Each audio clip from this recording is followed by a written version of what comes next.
YouTube দৌড়ছে, আমি হলাম YouTube রাঁধুনি। তাই কি তুমি আমার ইউটিউব না ইউটিউব রাঁধুনি বললো না, এখন তুমি হলো ইউটিউব দৌড়ছি। ইউটিউব দেখি তো শাড়ি বানাই দিচ্ছ আমার। আর মজুরিও নেছো স্প্রিট 35 টাকার স্প্রিট। আরো নিয়ে যেতে হবে রাবার কেন? তাহলে মাজা লুজ হয়ে যাবে না? ওই হোক কিন্তু 3টাই দিতে হবে না মনে হচ্ছে। 3টে এখানে কুচি পড়বে তাই না? খুশি করবে এখানে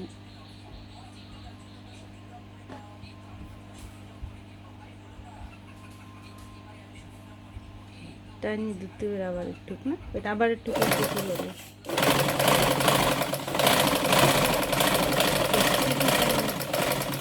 শক্তি শক্তি এই যে আবার একটু কুচি করছি।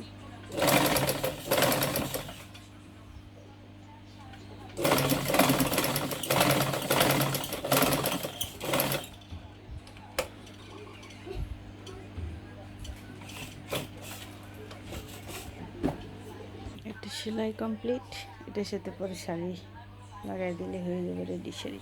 এবার শাড়ির কুচি সেলাই করতে হবে।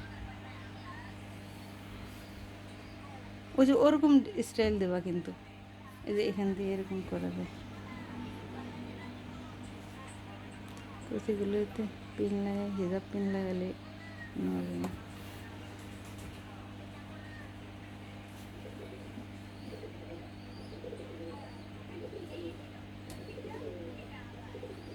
সেটা তো এইটা এই যে এইটা যখন এরকম বাস করি সেই সময় এটা এইভাবে সেলাই করে উপরে উঠে দিই, তাও তো তোমার ওঠে না।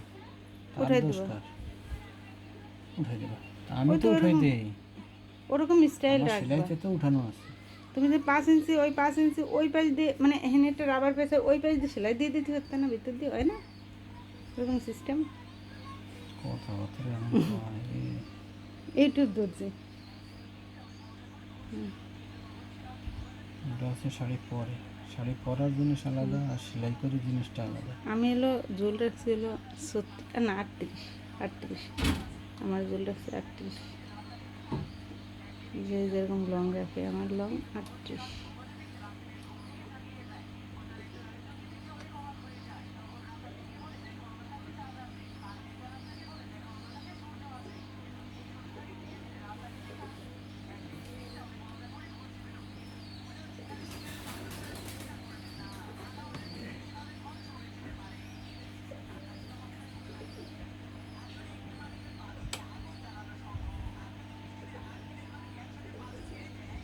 পরেও দেখো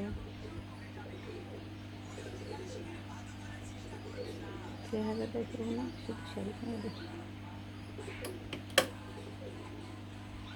আমার কোমলি কটা 30টি শাড়ি হবে পরার, পড়তে পারিনি বলে সব ফেলানো গেছে। এখন রেডি শাড়ি বানাই করবে।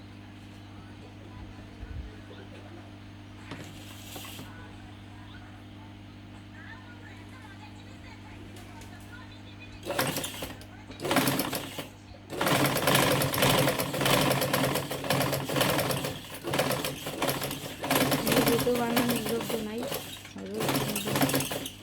দেখলেও বাইরে শাড়ি নষ্ট হয়ে যাবে,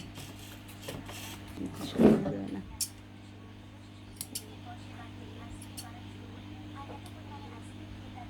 এই রেডি শাড়ি উল্টো একটা শাড়ি এদিকে করে এইবার ঘোরা দিতে হবে।